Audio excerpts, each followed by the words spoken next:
hisab, bedain antara apa tadi? Menghisab diri sendiri dengan ria, ya. Kalau ria itu kan kita beramal tapi bukan karena Allah, pengen dipuji orang, ya, pengen didengar orang. Tapi kalau hisab ini justru lebih ke hati ya teh, ya, audit ya. Kalau bahasa kitanya mungkin audit ya, audit lagi amal kita nih, udah benar apa belum? Itu beda dengan ria. Taib, ada lagi? Afwan Ustadz, belum jelas. Katanya ada yang bilang kalau misalnya kita begitu juga meriak, walaupun tidak maksudnya ke orang lain gitu ya, tapi kita sombong pada diri sendiri itu bisa termasuk nggak Ustadz? Enggak. Kalau sombong itu bukan ria tapi ujub namanya. Ujub. Oh. Ujub itu sombong, bahasa Arabnya ya ujub ya. Jadi bedain, kalau ria itu dengan ria dia bisa sombong. Ya, dengan ria dia bisa sombong. Dan tujuan orang ria apa sih? Kan supaya apa? Merasa lebih baik mungkin ya. Merasa amalnya nggak ada yang sama kayak gua. Pengen dipuji orang, itu ria itu penyebab sombong jadinya.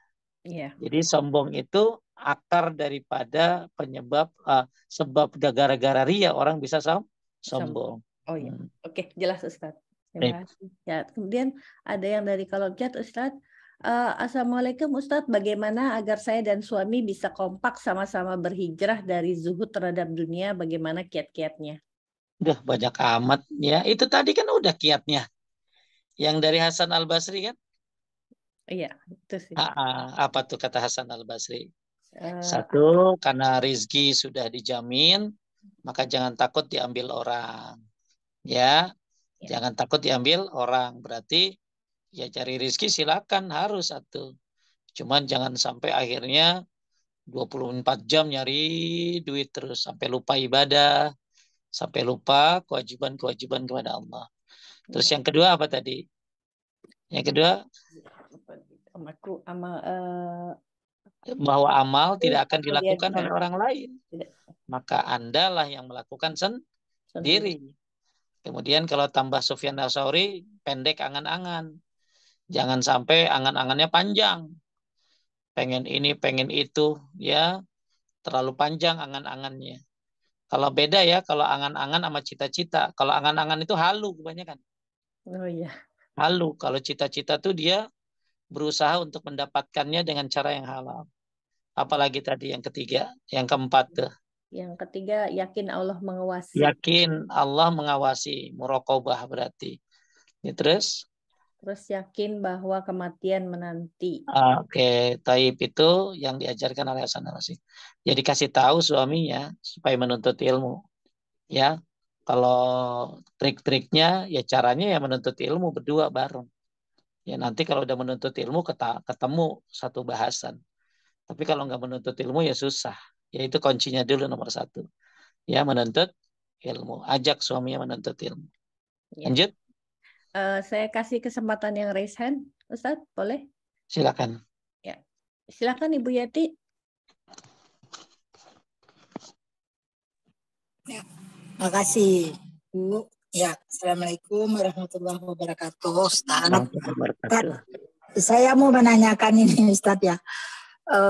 Kan taat Allah, taat Rasul, taat pemimpin, gitu kan?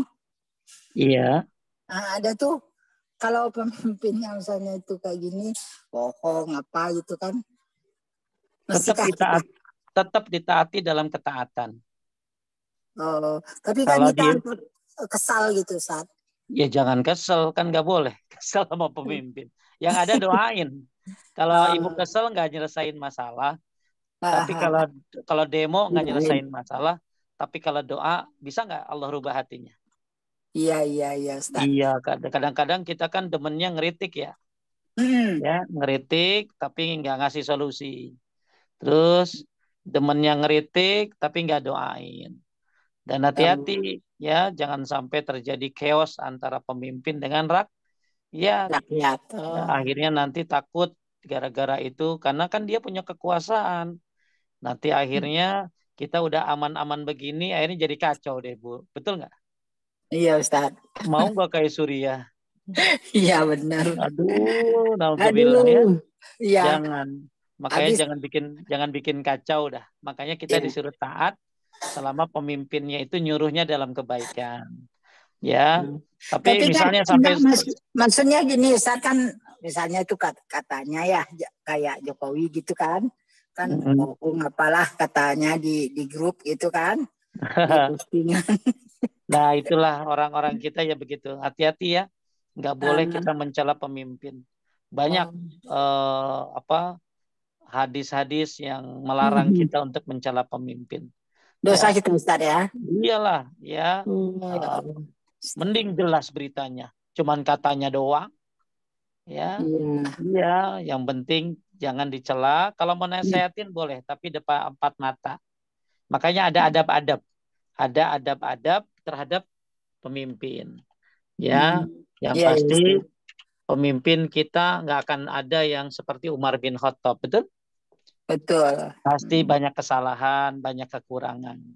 Ya, Ya, makanya Ustaz. kita disuruh bersabar dan mudah-mudahan saling berdoa, mendoakan, ya, Ya, supaya Ustaz. Allah berikan hidayah, berikan kebaikan, begitu. Jadi intinya Bapak Ibu sekalian muliakan Allah, kata siapa nih ya? Kata ulama-ulama salaf itu ya justru yang harus kita lakukan satu mendoakan pemimpin, doain pemimpin ya. Kata Ya. Imam Al-Barbahari, jika engkau melihat seorang mendoakan kejelekan bagi penguasa, maka ia adalah pengikut hawa nafsu. Bila engkau melihat seorang mendoakan kebaikan bagi penguasa, maka ketahuilah dia adalah pengikut sunnah. Ya, Ya, jadi doain ya. ya, ya. Kemudian Makasih Ustaz. ya, Iya, makasih. Syukran Ustaz. ya, ya, mudah-mudahan dimudahkan. Ya. Lanjut. Ya. Ustadz, kalau kita dengki atau iri dengan teman yang umroh di 10 Ramadan terakhir ini, boleh apa enggak Ustadz? Boleh, namanya ghibtoh. Ghibtoh itu hasad yang baik. Namanya apa teh? Ghibtoh. Hasad, ghibtoh. Ghibtoh itu hasad yang baik. Ya, lebih bagus lagi hasad yang baik ini untuk tiga orang. Satu, untuk orang yang punya ilmu, lalu dia mengajarkan ilmunya. Lalu dia mengamalkan ilmunya siang dan malam. Maka boleh ghibtoh sama orang ini. Saya jadi bilangnya jangan iri ya, jangan teh, bilangnya ghibtoh. Oh, ghibtoh ya Ustaz. Saya ghibtoh deh sama si sama Vina, luar biasa deh dia taklimnya, ngajarin orang, dia juga ini itu, nah itu namanya ghibtoh. Ya, dua, ghibtoh sama orang yang rajin baca Quran siang malam dan mengamalkannya. Ya, tiga, ghibtoh sama orang yang punya harta lalu mensedekahkannya siang dan malam. Itu ghibtoh tuh buat tiga orang itu bagus. Ya, saya ghibtoh deh sama orang yang pergi umroh, pergi haji. Saya ghibtoh deh sama orang yang rajin berbakti sama orang tuanya. Nah, itu namanya apa tadi? Ghibtoh. Ya, ghibtoh itu hasad yang baik. Tapi jangan bilang iri. Saya iri deh sama dia, jangan. Gitu. Saya ganti pakai kalimatnya ghibtoh. Ghibtoh, ya. Baik. Yang kemudian selanjutnya Ustadz, tadi salah satu dari 7 tanda yang takut kepada Allah adalah tidak mau mengisi perutnya dengan makanan yang haram. Nah, sekarang makanan yang di Hong Kong ini kan banyak makanan yang meragukan gitu Ustadz ya. Bukan masalah berdaging-dagingan, tapi misalnya dari roti gitu, dari apa, kalau dirunut begitu kita nggak tahu ujung-ujungnya tuh bisa dimakan atau tidak. Itu apa, bagaimana ini Ustadz? Karena kan ada yang pro bilang karena Rasulullah tidak pernah mempertanyakan asal-usul makanan yang dikirimkan oleh wanita Yahudi. Sedangkan Iya, yang baik. Jadi kontra, gini, ya, yang seperti itu. bedain antara ahlul kitab dengan bukan ahlul kitab. Bedain. Jadi kalau makanan yang disembelih oleh ahlul kitab itu Yahudi dan Nasrani teh. Ya. Ya. Jadi makanan yang disembelih oleh ahlul kitab, Yahudi dan Nasrani, itu dibolehkan kita memakannya. Ya, misalnya teteh, kecuali kita tahu pengolahannya. Misalnya teteh punya tetangga orang Yahudi, terus dia jualan daging, tapi dipotongnya, di ininya dengan cara yang zolim gak benar, maka teteh gak boleh makan karena teteh tahu apa yang dijualnya. Tapi kalau teteh nggak tahu, maka selama dia ahli kitab, maka kita boleh memakannya. Lalu baca bismillah. Ya, masalahnya di Hong Kong itu ahlul kitab apa bukan? Bukan, Ustaz. Bukan, berarti ini masalahnya lebih panjang lagi gitu. Iya. Ya. Jadi kalau jadi bedain kalau antara ahlul kitab dengan non ahlul kitab. Kalau ahlul kitab itu Yahudi dan Nasrani. Misalnya di Amerika, ya. Eropa, Kita di Eropa banyak orang ahlul kitabnya, kita boleh makan, ya. Tapi alhamdulillah setahu saya banyak sudah restoran-restoran Muslim katanya, ya. Tapi kalau yang non ahlul kitab, ya, ini daging nggak boleh kalau tidak disembelih dengan benar karena bukan ahlul kitab dia, ya. Terus masalah makanan apa yang lainnya, nah ini yang perlu kumpulan, makanya penting juga punya perkumpulan kaum muslimin di Hong Kong. Tujuannya saling bahu-membahu untuk makanan-makanan halal, info-info. Karena kan orang-orang Turki, orang-orang India yang muslim, orang-orang Cina atau muslim sudah banyak di mana-mana mereka berdagang dagangan-dagangan yang halal. Nah, mungkin bisa saling ini teh, saling kasih info ya. Ada komunitasnya nggak? Oh ada Ustadz, kalau kami sih alhamdulillah baik-baik saja di sini. Cuman saya ingin menanyakan karena ada beberapa teman yang sampai roti pun gitu sampai ditelusuri ingredients-nya sampai yang menurut kita bukan apa ya, menurut saya lah minimal, jangan ngomong kita. Nggak usah sampai segitunya kali gitu. Dari dibuat dari bahan apa, ini gimana gitu loh, kayak seperti itu Ustadz. Saya pengen penegasan aja. Ya, intinya sih itu was-was kali ya. Jadi kalau daging-dagingan itu yang memang harus lebih di hati-hatinya tuh ya. Iya. Karena daging ya.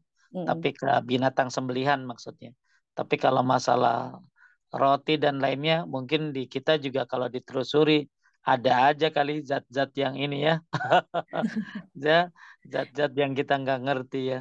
Tapi kalau misalnya saya kurang paham juga sih tentang masalah itu ya. Tapi kalau nanti ada mungkin bisa ditanya sama Ustadz-Ustadz seperti Ustadz Erwandi tentu yang lebih paham atau Ustadz Firanda tentang masalah apakah butuh di negeri misalnya contoh Hong Kong ini kita meneliti roti dari mana ujungnya. Nah, ini takutnya kelaparan kan nanti karena banyak penelitian kan itu. Ya. Nah, ini mungkin yang harus di ini lagi. Wallahu a'lam. Tapi kalau daging sepakat ya harus ahli kitab dia ya. Baik, itu aja teh. Ada lagi? Ada satu lagi boleh Ustaz? Boleh, silakan. Ya, izin bertanya Ustadz, kalau kita berdoa meminta kepada Allah, bolehkah kita menyebutkan secara spesifik keinginan kita? Misalnya doanya begini, ya Allah mudahkan anak kami untuk masuk UI kedokteran. Dan juga pertanyaan sama, ini mau pergi haji Ustadz, kayaknya banyak sekali halangannya, jadi boleh nggak minta sama Allah spesifik doanya? Dan apakah intinya sholatnya atau sholat jangankan spesifik ya, minta yang kecil aja boleh. Contoh sampai orang salaf dulu minta garam nggak ada di rumah diminta garam loh ya, garam ya. Kemudian juga dari riwayat walaupun sendal yang putus, tali sendal putus diminta. Jadi nggak apa-apa doa spesifik itu. Bahkan di sebelum salam kita disuruh oleh Nabi doa bebas. Cuma ada yang bersifat spesifik, ada yang bersifat umum. Kalau spesifik boleh-boleh saja. Ya, bersifat umum juga boleh-boleh saja. Kalau memang bersifat umum ya Rabbana atina, ya. Tapi kalau mau spesifik nggak apa-apa. Saya pengen anak saya kedokterannya Allah, gitu ya. Jurusannya nggak apa-apa ya. Justru Allah tuh senang dipinta. Ya, oleh karena itu kalau ditanya bolehkah doa spesifik, nggak apa-apa. Kan Allah Maha tahu Pak Ustadz. Kalau Allah Maha tahu ya berarti lu nggak usah doa dong. Gitu lah. Jadi intinya dibolehkan. Hatta minta apa tadi? Sendal jepit yang putus. Ya, bahkan orang-orang dulu garam pun dipinta ya dalam doanya. Cuma ada sesuatu yang spesifik yang nggak boleh teh. Contoh, ya Allah, masukin saya ke surga. Kalau bisa di surga ada ranjang yang enak, bagus. Terus kalau bisa, nah itu loh. Ya, jadi kalau bisa ada kulkas, itu lah. Ya, ya Allah hindari saya dari neraka, dari rantainya, dari batu-batunya, dari binatang-binatangnya. Cukup. Allahumma inna nas'alukal jannah wa na'udzubika minan nar. Ya, jadi kalau untuk surga neraka ya jangan minta masuk surga, mintarin dihindari dari neraka. Kalau minta surga Firdaus boleh termasuk. Ya, boleh. Jadi nggak apa-apa berdoa dengan doa yang spesifik ataupun bersifat umum. Taib. Kalau sholatnya Ustadz, hajat atau istikharah Ustadz? Buat apa? Ya, buat keinginan yang spesifik ini. Taib, kalau untuk Anda melakukan mau beli sesuatu, mau memilih sesuatu, istikharah bagusnya. Ya, istikharah itu kan supaya Allah memudahkan pilihannya, supaya Allah memudahkan. Jadi orang Nabi itu mengajarkan istikharah tuh kepada para sahabat tuh dalam arti kata sebenarnya kita untuk mau melakukan apapun ya bagus istikharah. Tapi intinya hajat juga boleh tambahan, ya tambahan. Tapi kalau istikharah ini kan cuma untuk masalah hajat ini masih ada perselisihan tentang hadisnya. Ada yang membolehkan, ada yang tidak. Tapi kalau istikharah nggak ada perdebatan. Tidak ada perdebatan tentang masalah melakukannya. Ya, tapi kalau hajat ini seperti di Salatul Mu'min di kitab ensiklopedia salat itu nggak ada tentang salat hajat, ya. Jadi karena ada ulama yang mungkin yang mendhaifkannya, tapi ada ulama juga yang membolehkannya karena menganggap hadis-hadisnya bagus. Ya, tapi kalau istikharah tidak ada perdebatan, apalagi tahajud ya tidak ada perdebatan. Ya.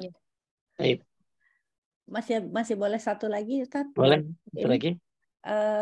Ustadz, apa doa agar seseorang supaya perilakunya takut kepada Allah? Maksudnya doa supaya kita takut kepada Allah kali ya, maksudnya begitu.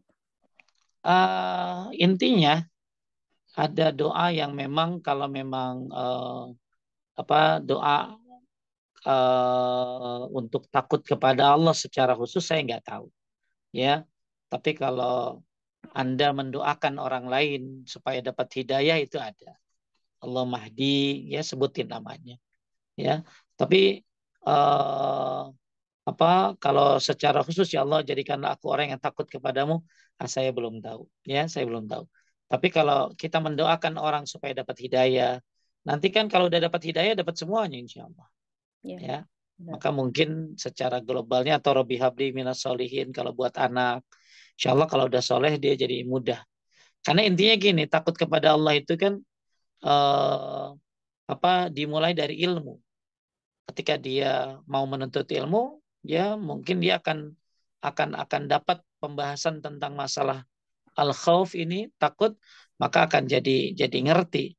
Tapi kalau misalnya dia jauh dari ilmu, ya agak susah juga untuk takut kepada Allah. Ya. Jadi kalau doa secara umum, ya saya taunya ya minta doa hidayah, ya. Tapi kalau minta doa supaya saya menjadi hamba yang takut kepada Allah, saya belum tahu, mungkin lupa, ya. Karena ada banyak doa-doa, ya. Ada doa. Tapi kalau secara rinci, khusus, pendek, belum tahu. Tapi kalau secara umum bisa aja, ada. Tapi saya belum tahu doanya apa, ya. Wallahu a'lam. Oke Ustadz, sudah selesai habis pertanyaannya. Pembahasan juga habis ya? Pembahasan masih Ustadz. Masih berapa lagi tuh? Sebentar, ada di bukunya. Jadi kan tadi takut kepada Allah, muhasabah tadi udah ya. Iya. Muhasabah, terus yang keenam berdoa. Berdoa. Ada lagi yang ketujuh memupuk semangat yang tinggi. Ya tadi karena mati lampu jadi terputus. Insya Allah nanti kita lanjutkan lagi. Ya. Ya, ada di komputer saya digali di Iya, dalam. masih banyak sih, masih ada 3 poin atau 3 poin lagi insya Allah. Ya. Ya, mohon maaf atas ketidaknyamanannya, terputusnya tadi listrik. Mohon maaf.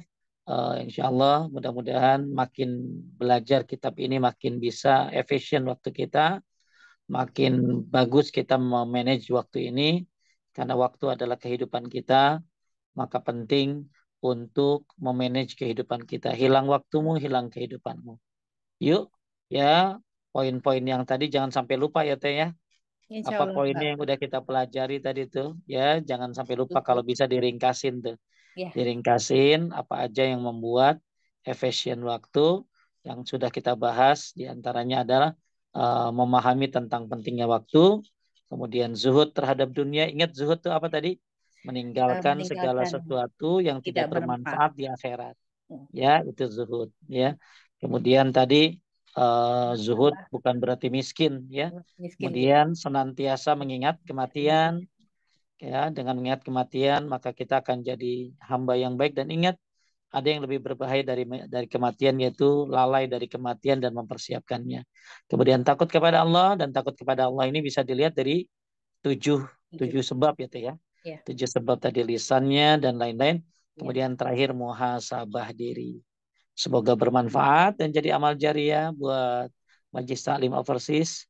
Mohon maaf kalau ada kesalahan dan kekurangan. Barakallahu fikum. Assalamualaikum warahmatullahi wabarakatuh. Waalaikumsalam warahmatullahi wabarakatuh. Alhamdulillah, jazakallah khair atas penjelasan dan kajian hari ini Ustadz. Semoga kita semua bisa memetik manfaat, merenungkan, dan istiqomah dalam mengamalkannya. Semoga Ustadz tetap diberikan kesehatan dan kemampuan dari Allah Subhanahu wa Ta'ala untuk tetap berdakwah. Mari kita sama-sama menutup kajian dengan doa kafaratul majelis. Subhanakallahumma rabbana wa bihamdika astaghfiruka wa atubu ilaih. Jazakumullah khair, barakallahu fiq atas partisipasi para jamaah. Mohon maaf atas segala kekurangan. Insya Allah kita berjumpa lagi pada kajian yang akan datang. Dan apabila Anda ingin mendengarkan kembali kajian hari ini atau kajian yang kami yang lalu, silahkan mengaksesnya lewat YouTube kami, Majelis Taklim Overseas Mengaji. Terima kasih kepada semua pihak yang telah membantu terlaksananya kajian pada hari ini. Taqabbalallahu minna wa minkum, dan saya selaku host dari Majelis Taklim Overseas Mengaji izin mengundurkan diri. Assalamualaikum warahmatullahi wabarakatuh. Waalaikumsalam warahmatullahi wabarakatuh. Pamit ya. Pamit Ustaz. Sami.